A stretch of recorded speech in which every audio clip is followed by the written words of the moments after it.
Selamat sore teman-teman.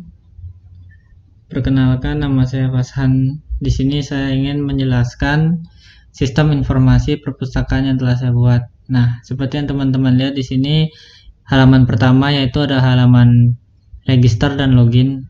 Jadi ada dua. Ini bagian registernya, ini bagian loginnya. Nah, sekarang saya akan mulai untuk register. Nah, pada saat kita register, nah di sini kan sistemnya saya itu konsepnya ada dua yang menggunakan sistem saya, yaitu ada admin dan ada pengunjung biasa.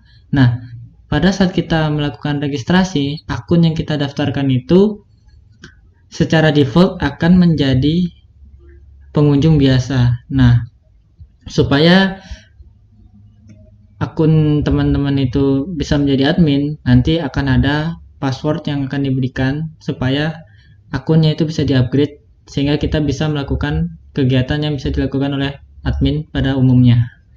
Oke, kita langsung saja daftarkan.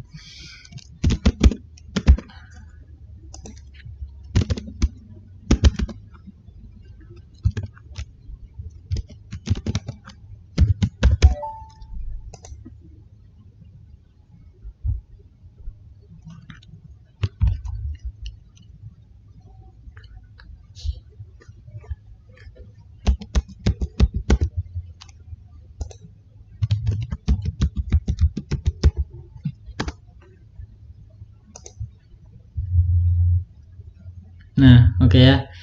Nah, di sini sudah berhasil login. Nah, untuk pengunjung kita tuh hanya bisa melihat buku apa saja yang sudah diinputkan oleh admin, terus ada stoknya berapa saja, terus juga bisa melakukan peminjaman. Nah, di sini karena tadi stoknya teman-teman lihat 0 kan, jadinya kita belum bisa untuk meminjam buku apapun. Nah, terus di sini juga ada your borrow. Nah, di sini fungsinya kita melihat record yang sudah kita lakukan. Maksudnya kita meminjam buku itu kita lihat data-datanya di sini. Kita minjam buku itu tanggal berapa, jam berapa. Terus nanti akan tampil buku apa saja yang kita pinjam. Nah, untuk sekarang kita logout dulu. Kita login sebagai admin dulu. Kebetulan saya sudah sempat daftar tadi.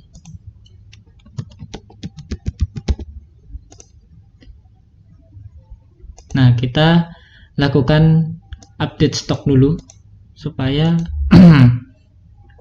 supaya pengunjung dapat meminjam buku. Kita langsung saja ke buku, lalu kita update stok. Nah, kita berikan masing-masing 10 deh.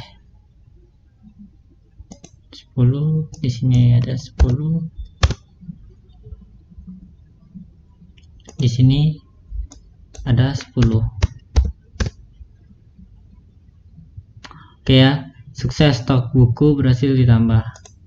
Kita lihat di dashboard.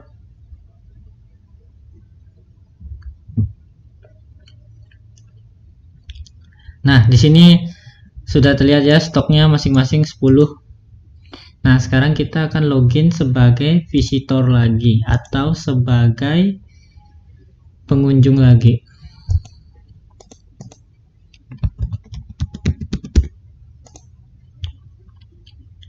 Nah, dari mana kita tahu kita itu visitor atau admin? Nah, kebetulan saya sudah melakukan, saya sudah membuat code yang nanti menampilkan statusnya, status akunnya. Oke, kita lakukan peminjaman buku. Di sini kita klik borrow, kita lihat list buku, kita pilih buku apa saja yang ingin kita pinjam, terus kita klik borrow. Oke, sukses, buku berhasil pinjam ya. Sekarang kita lihat datanya.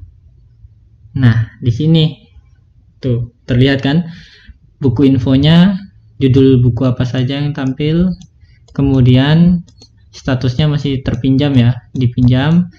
Kemudian ini adalah tanggal peminjamannya dan ini adalah tanggal pengembaliannya. Oke, sekarang kita menuju ke admin. Apa saja sih yang bisa dilakukan oleh admin? Seperti yang pertama teman-teman lihat di awal tadi, yang dia itu bisa melakukan update stock.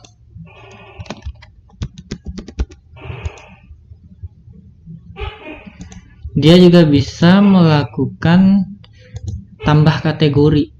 Nah, kita add ya, kita tambah misalnya komik. Kita add. Kita juga bisa melakukan edit, mungkin ada kesalahan atau apa dalam penginputan, kita bisa melakukan edit. Komik kita ganti jadi tips, mungkin kategori tips. Oke, sudah ya, berhasil, sukses. Kemudian kita juga bisa melakukan tambah dan edit buku juga. Nah, kita tambah nih, misalkan apa? Misalkan motivasi hidup, judul bukunya. Di sini kategori pendidikan kita add. Nah, kita lakukan stok, kita tambahin 10. Oke, kita bisa dilakukan edit juga, mungkin kita mau ganti jadi pendidikan, mungkin kita edit.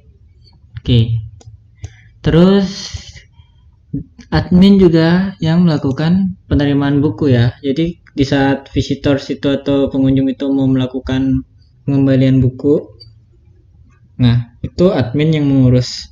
Jadi pertama dicari dulu nih siapa yang ingin mengembalikan buku kan, yaitu kan si Naruto. Terus kita lihat, nah dia mau mengembalikan yang di tanggal berapa nih. Nah, kebetulan kita kan baru melakukan 1 kali peminjaman tuh, jadi hanya ada ini, tanggal ini. Terus ada list books, jadi buku apa aja yang ingin kita kembalikan, yaitu kan Ayo Belajar Ngoding, 1 jam bisa ngoding, dan satu lagi jago PHP. Kita return. Oke, sukses, buku berhasil dikembalikan. Oke ya. Nah, untuk memastikan itu kita bisa cek di akunnya si Naruto tadi.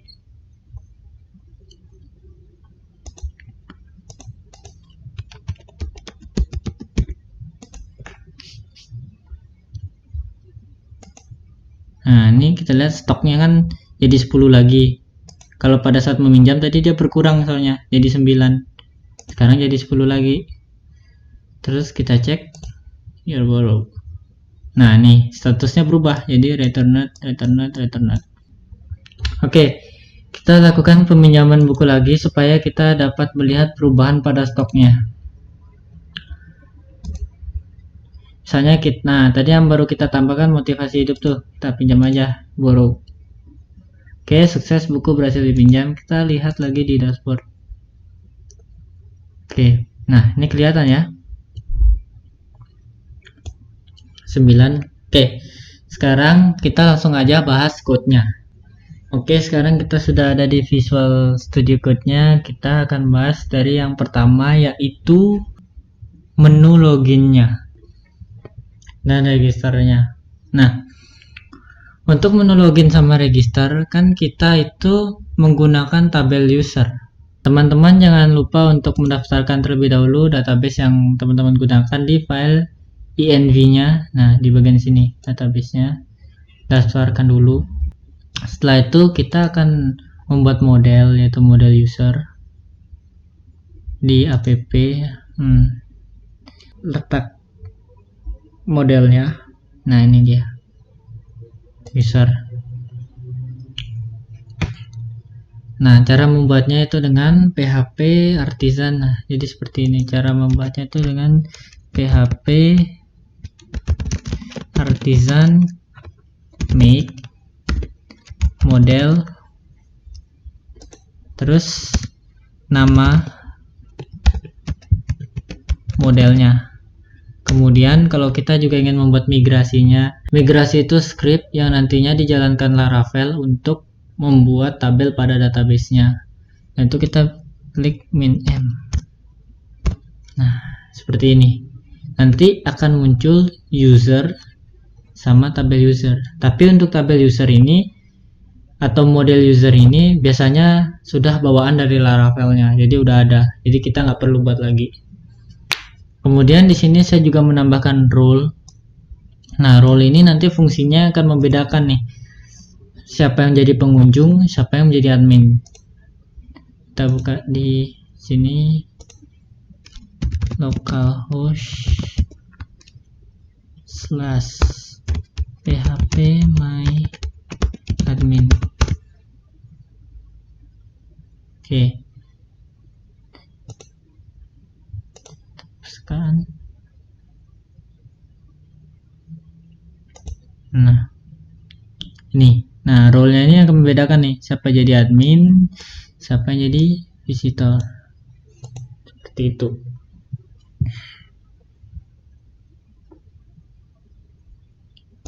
Nah, kemudian di migrasinya kita juga menambahkan nih database di migration di bagian user.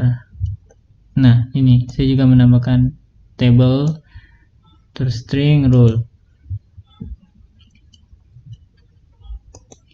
Skema migration ini teman-teman bisa lihat di dokumentasi Laravelnya, di sana udah lengkap.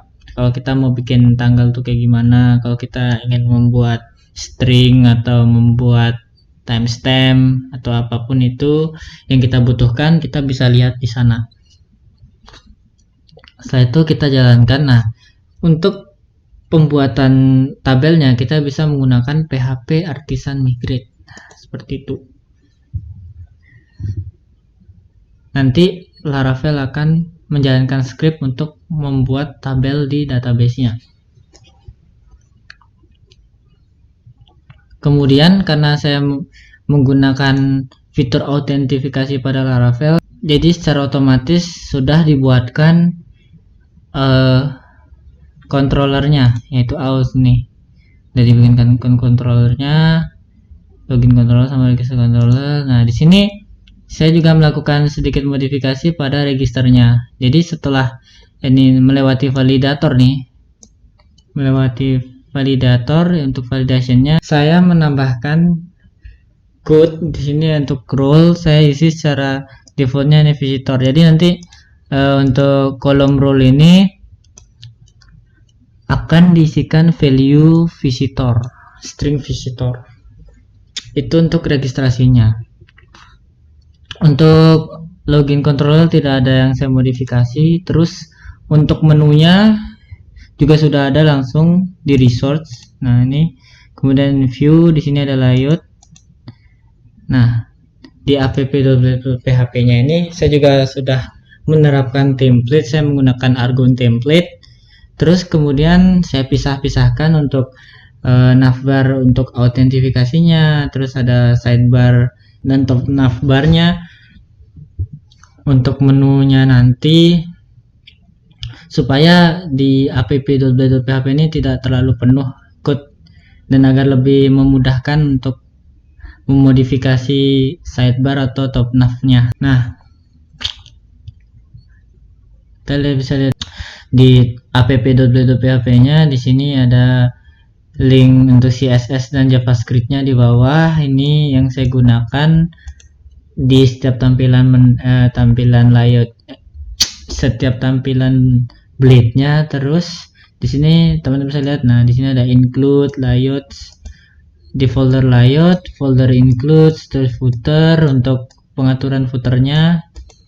Ini dia filenya. Terus ini untuk sidebarnya dan ini untuk top navnya. Nah, kemudian di yield content ini nanti yang akan diisi konten-konten yang ingin kita suguhkan ke usernya, penggunanya. Nah, terus di sini ada yield title. Nah, ini juga akan diisi nanti halaman mana yang dibuka. Nah, itu yang akan mengisi title pada app.php ini. Kemudian di sini juga ada, dan kemudian di sini juga ada yield out. Nah, ini nanti yang akan diisi oleh menu login atau menu register. Nah, seperti ini view untuk login dan registernya. Nah, di sini ada section out. Nah, ini yang tadi yield out ini nanti diisi dengan section out ini. Kemudian ada extern untuk layout app. Itu file app yang kita edit tadi.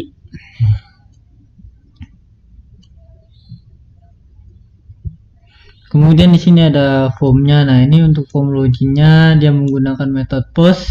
Kemudian untuk actionnya nanti diarahkan ke root login. Kemudian register juga seperti itu. Formnya nanti diarahkan ke root register. Dan jangan lupa untuk memberikan CRF fieldnya agar tidak error.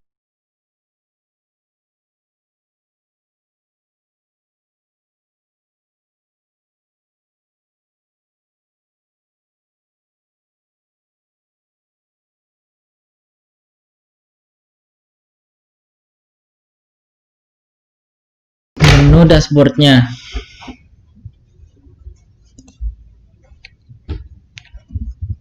Untuk dashboardnya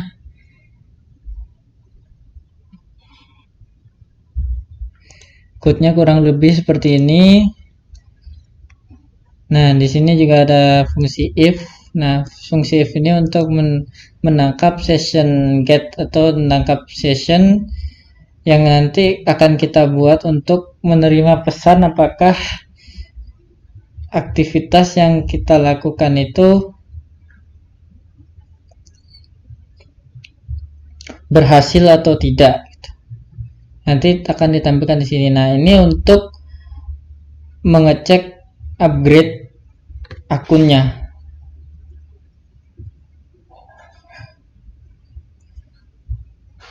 Nah, kemudian di sini juga ada perulangan for each untuk menampilkan data buku. Nanti data buku ini didapat dari controllernya nanti. Terus ini untuk iterasinya atau untuk perulangannya sudah diulang berapa kali. Nanti ditampilkan nilainya. Misalkan ada 3 buku, berarti nanti dia akan menampilkan angka-angka sampai angka 3. Seperti ini. Nah, ini kan ada 4 nih, ditampilin sampai 4. Kemudian book kategori. Nah, ini juga menggunakan relasi. Untuk book dan kategori ini nanti ada yang namanya Laravel Relation Database, nanti bisa teman-teman pelajari. Ini menggunakan one to one. Kemudian di sini ada book. Nah, ini relasi lagi nih, ada book, ada relasi yaitu one to one. Jadi satu buku memiliki satu data stok saja. Kemudian ini maksudnya code-nya di sini itu begini. Jadi objek buku ini mengakses relasi one to one ke tabel stok untuk diambil data stoknya di tabel stok. Atau lebih mudahnya seperti ini. Buku melakukan relasi ke tabel stok untuk mengambil data stok pada kolom total. Kemudian ini untuk melakukan pagination. Nanti seandainya data yang kita tampilkan itu misalkan ada 20, nanti yang dikirimkan itu hanya 10, kemudian nanti ada tuh tampilan menu di bawah, ada tampilan 1, 2, 3. Nah, karena di sini saya membatasi 10 dan datanya ini baru sampai 4, jadi pagination-nya belum muncul. Tapi nanti bila teman-teman mengisikan data sampai lebih daripada 10, pasti nanti pagination-nya muncul. Oke, sekarang kita bahas controllernya. Nah, controller untuk menampilkan menu view-nya ini.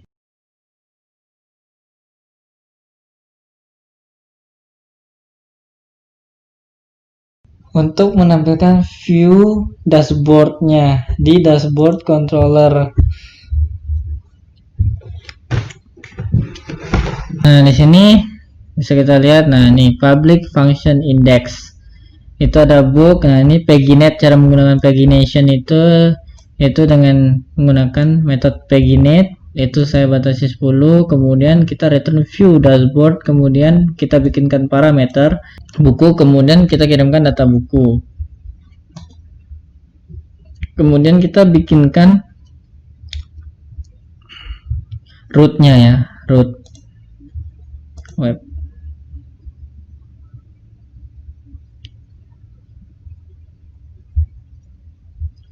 Nah, di sini.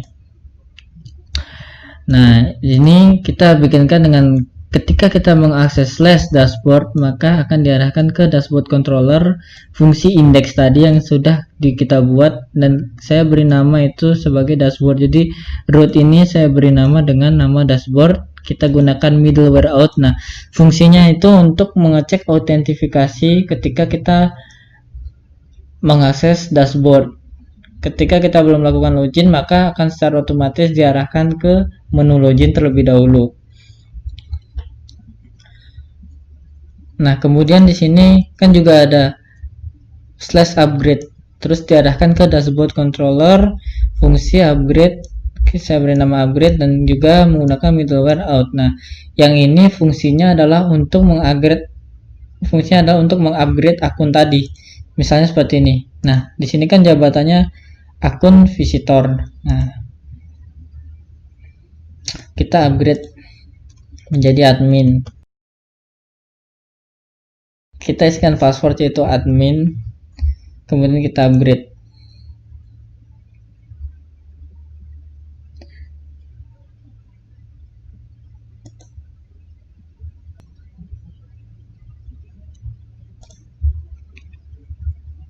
Nah, sudah sukses, akun berhasil di-upgrade. Sekarang kita lihat.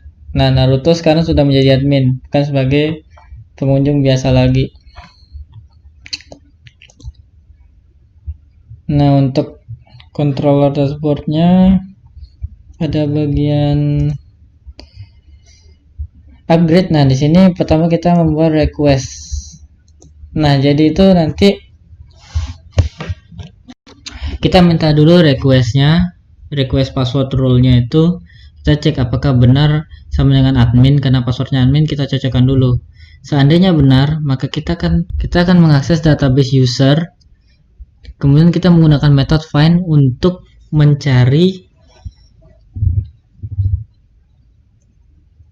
record data yang kita ingin edit rule-nya.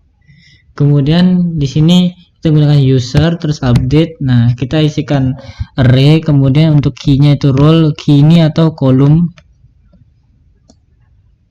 role, kemudian kita isikan dengan value admin.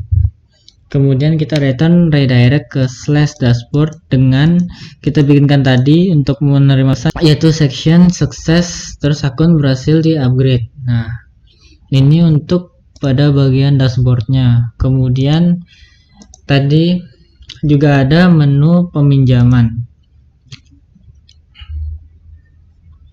Untuk menu peminjaman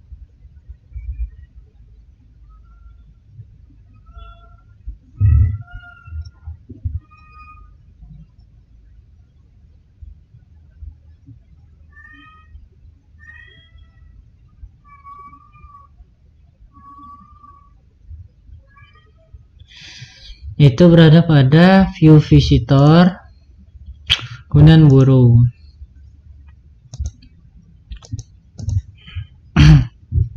Nah, sini. Kemudian di sini juga ada pesan.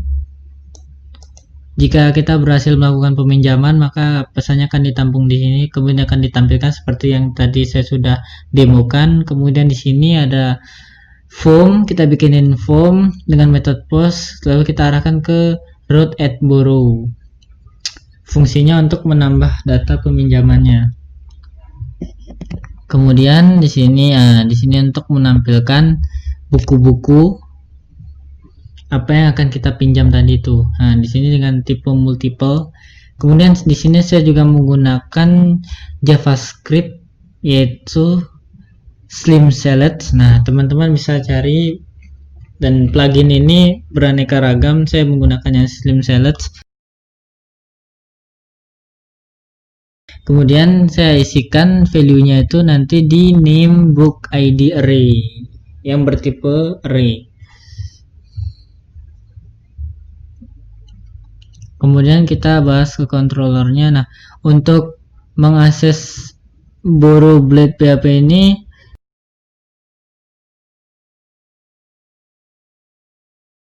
nanti menggunakan slash borrow. yang nanti akan diarahkan ke controller borrow count kemudian index.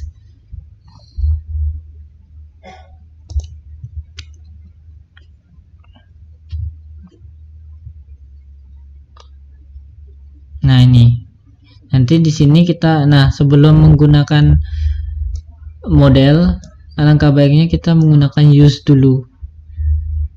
Model apa saja yang ingin kita butuhkan. Misalkan di sini saya menggunakan model book, model user, borrow, dan carbon untuk settingan waktunya.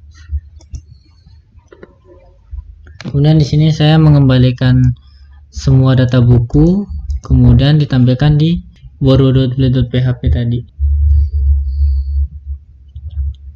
Nah, kemudian kan tadi routingnya itu diarahkan ke fungsi add pada borrow.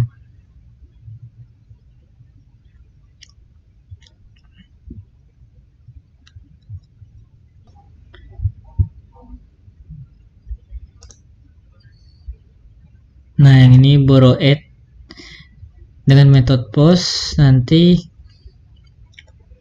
kan diarahkan ke fungsi add.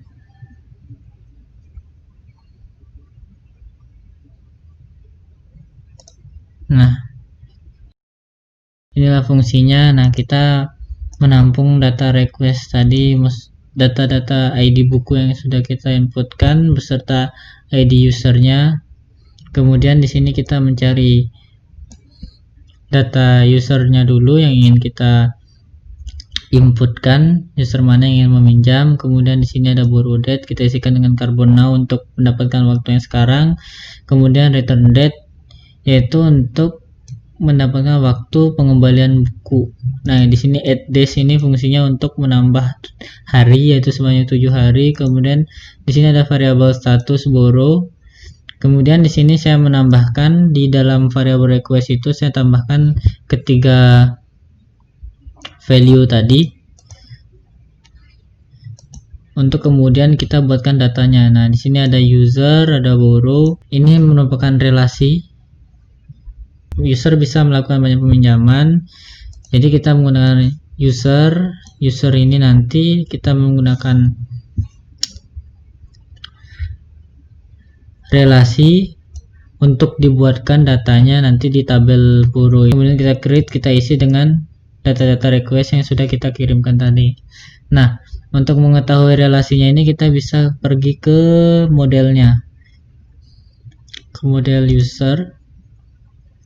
Nah, di sini ada public function borrow. Nah, di sini return has many borrow class. Nah, di sini kita isikan dengan nama modelnya. Kemudian kita isikan ini return this has many untuk relasi one to many. Kemudian borrow kelasnya.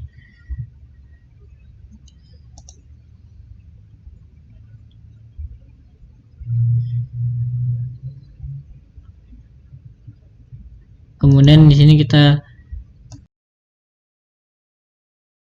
sini kita mencari ID yang baru saja kita buat, data peminjaman yang baru kita buat, kita dengan cara borrow max ID. Jadi ID yang paling terakhir kita ambil, kemudian kita cari dengan cara borrow find untuk variabel borrownya. Kemudian baru kita bikin data peminjamannya. Kan di data peminjaman itu ada dua, yaitu detail data peminjamannya sama data peminjamannya. Nah, yang untuk detail peminjamannya ini dia menggunakan relasi many to many, sehingga nanti kita menggunakan attach. Nah, untuk menggunakan relasi many to many kita harus mendeklarasikan fungsi. Misalkan di sini dia memiliki hubungan many to many dengan book. Nah, kita pergi ke model borrow, terus kita deklarasikan dulu nih book belongs to many, kelasnya. Kemudian di sini karena kita menggunakan many to many, kita menggunakan tabel pivot. Dan setelah kita membuat tabel pivot, kolom apa yang ada di tabel pivotnya itu kita isi dengan with pivot jika kita ingin mengakses data pivotnya. Kemudian kita kembali lagi. Nah, ini attach. Nanti di dalam tabel pivot itu, jadi di sini kan ada dua tabel, ada tabel book dan tabel borrow. Nah, nanti yang akan menghubungkan kedua itu adalah tabel book borrow ini, tabel pivotnya. Jadi nanti ditampung. Misalkan peminjaman pertama itu dia meminjam 3 buku. Nah, di sini ada nih ID peminjaman pertama, kemudian di sini ada bukunya. Buku pertama, ID buku kedua, dan ID buku ketiga. Kemudian ini tadi untuk data. Kemudian ini tadi kolom pivotnya. Seandainya kita ingin mengakses data status ini, maka kita harus menggunakan with pivot tadi.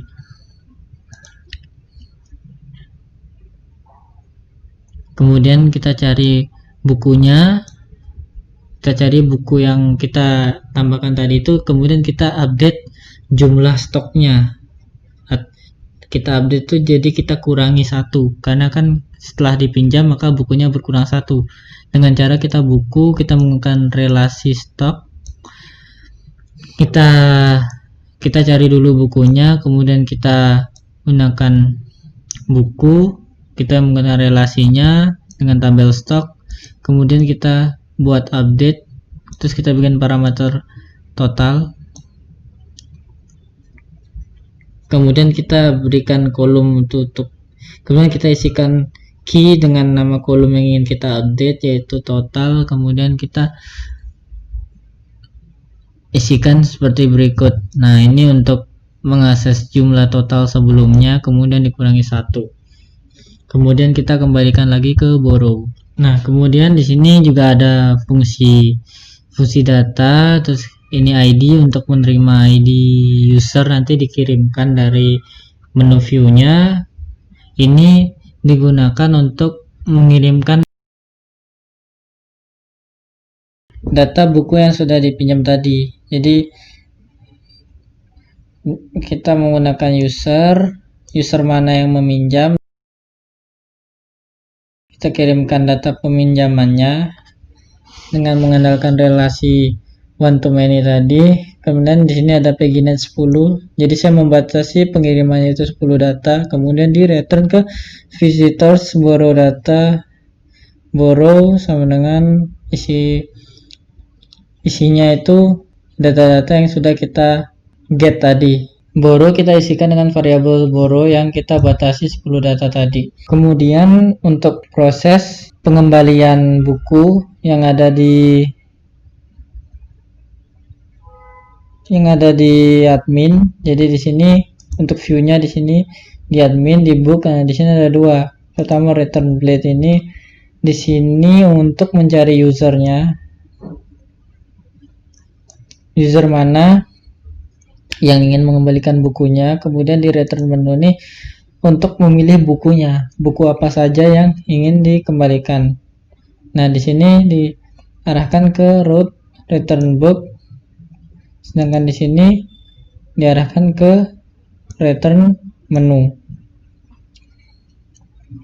Kemudian kita lihat di root-nya.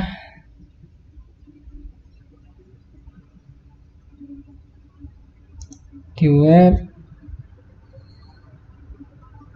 Nah, di sini kan diarahkan ke return menu, yaitu nanti akan diarahkan ke return controller dan di fungsi return menu. Kalau yang return book itu ke return controller, kemudian diarahkan ke return book, fungsi return book. Kemudian router-router ini akan dibungkus dengan root group yang nantinya akan kita letakkan middleware fungsinya untuk mengecek login dan registernya. Kemudian di sini juga ada saya bikinkan middleware yaitu check rule.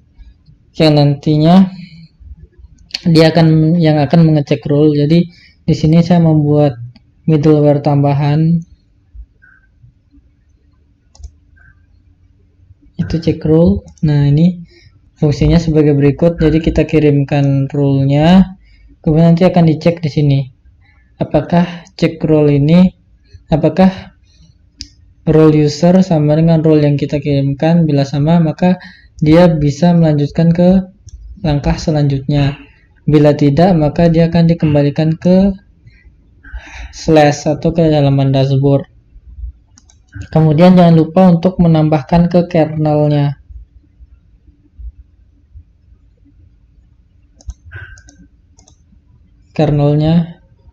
Nah, seperti ini.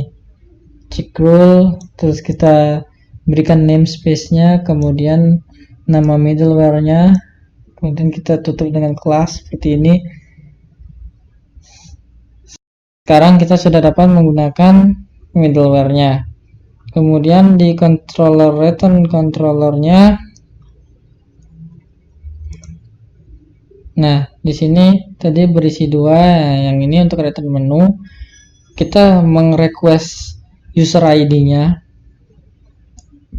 yang tadi kita isikan di form itu, kemudian kita dapatkan data peminjamannya dengan cara user, terus kita menggunakan relasinya, kemudian kita berikan metode get untuk mendapatkan data-data buku. Kemudian di sini untuk mendapatkan data-data peminjaman yang dilakukan oleh user. Kemudian di sini ada book all untuk menampilkan menu-menu buku-buku nanti yang akan dipilih, yang akan nanti dikembalikan. Nah, untuk yang indeks ini untuk menampilkan data-data user. Nah, mana yang nanti kita pilih. Nah, kita cek di return count. Nah, di sini kan ada, tadi kita menggunakan return menu sama return book. Nah, jadi alurnya seperti ini. Pertama kita memilih user, nanti kan ada tampilan user tadi, kita memilih. Nah, nanti di view itu kita diarahkan ke sini, ke fungsi ini. Nanti ID yang sudah kita pilih itu nanti kita cari datanya dengan cara seperti ini, user find, terus ID yang user yang ingin kita cari, kemudian bureau yang berisi data-data peminjaman yang dilakukan oleh user ini, kemudian book all untuk nanti menampilkan semua data-data buku-buku yang ingin dikembalikan. Kemudian yang terakhir return book. Nah, di return book ini pertama kita cari data peminjaman mana yang ingin dikembalikan bukunya. Jadi nanti kita menerima di request, nanti di view itu kita kirimkan ID peminjamannya, terus kita cari datanya dengan cara seperti ini, borrow find request borrow ID, itu nanti dicarikan data borrow yang memiliki ID sama dengan yang kita inputkan. Kemudian kita melakukan for is, karena tadi kita mengirimkan data bukunya banyak sehingga kita menggunakan array, dan kalau kita ingin menampilkan isi array atau menggunakan isi array, kita harus menggunakan for is. Kemudian di sini for is kedua untuk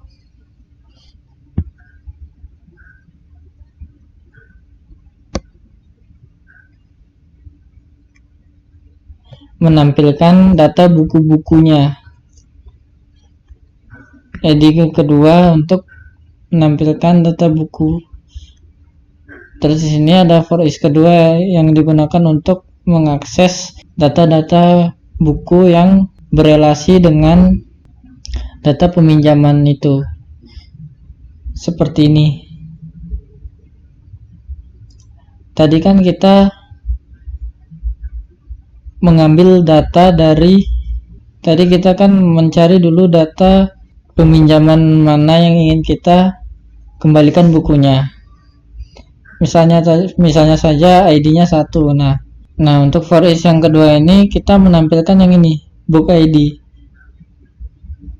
karena kan untuk satu ID ini meminjam banyak buku. Misalkan ini untuk ID peminjaman 1 meminjam buku dengan ID 1, buku dengan ID 2, dan buku dengan ID 3. Nah, for each yang kedua ini untuk mengakses data ini, ketiga data ini. Kemudian kita melakukan pengecekan. Nah, jika data buku yang kita akses itu sama dengan borrowed statusnya, maka kita lakukan ini.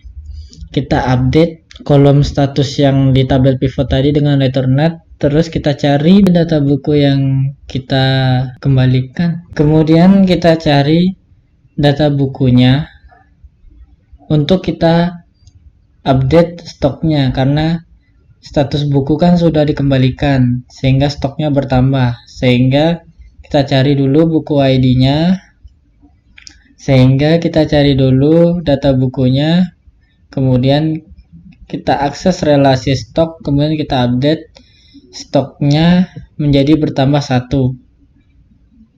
seperti ini. Nah, bila seandainya admin salah menginputkan tanggal dan kebetulan meminjam buku dengan ID yang sama, sehingga kondisi yang pertama ini tidak terpenuhi karena statusnya sudah returned, maka dia akan diarahkan ke /return, kemudian kita memberikan pesan yaitu peringatan, mohon maaf status buku dengan nama buku yang dia kembalikan itu sudah dikembalikan. Jadi kita memberikan pesan bahwa buku yang dia ingin kembalikan itu ternyata sudah dikembalikan karena kesalahan admin yang mengakses tanggal yang salah. Misalnya seharusnya dikembalikan pada tanggal 2, tapi admin malah menginputkan tanggal 1. Nah, seandainya kita sampai tanggal 1. Nah, jika kondisi memenuhi, maka kita menggunakan return yang di bawah ini. Dia akan dikembalikan ke /return dan memberikan pesan buku berhasil dikembalikan. Nah, kemudian untuk melakukan CRUD tadi serta update stok yaitu, nah, untuk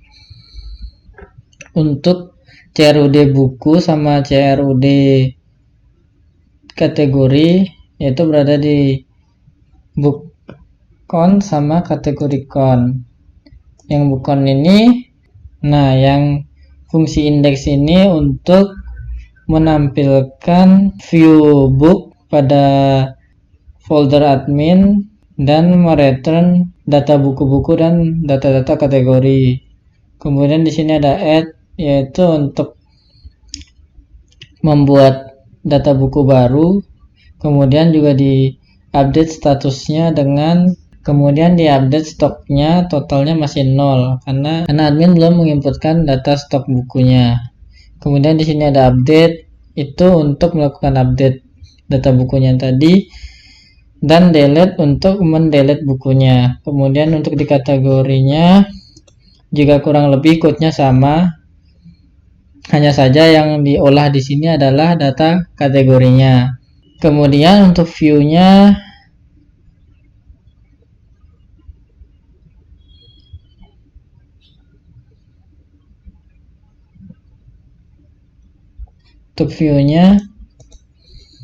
untuk tampilan CRUD tadi itu berada di satu view saja, begitu juga dengan kategorinya juga berada pada satu view saja. Kemudian di sini saya juga menggunakan button modal, sehingga pada saat kita mengakses button tersebut, menunya langsung keluar seperti ini dan menampilkan form untuk menambahkan data buku atau mengupdate data buku. Kemudian untuk stoknya juga sama, menggunakan button modal. Bila teman-teman ingin mencoba membuat button modalnya, saya di sini menggunakan Bootstrap. Jadi teman-teman bisa lihat di dokumentasi Bootstrap untuk button modalnya ini seperti apa. Baik, sekian dari penjelasan saya. Saya mohon maaf bila ada kata-kata yang kurang berkenan. Terima kasih.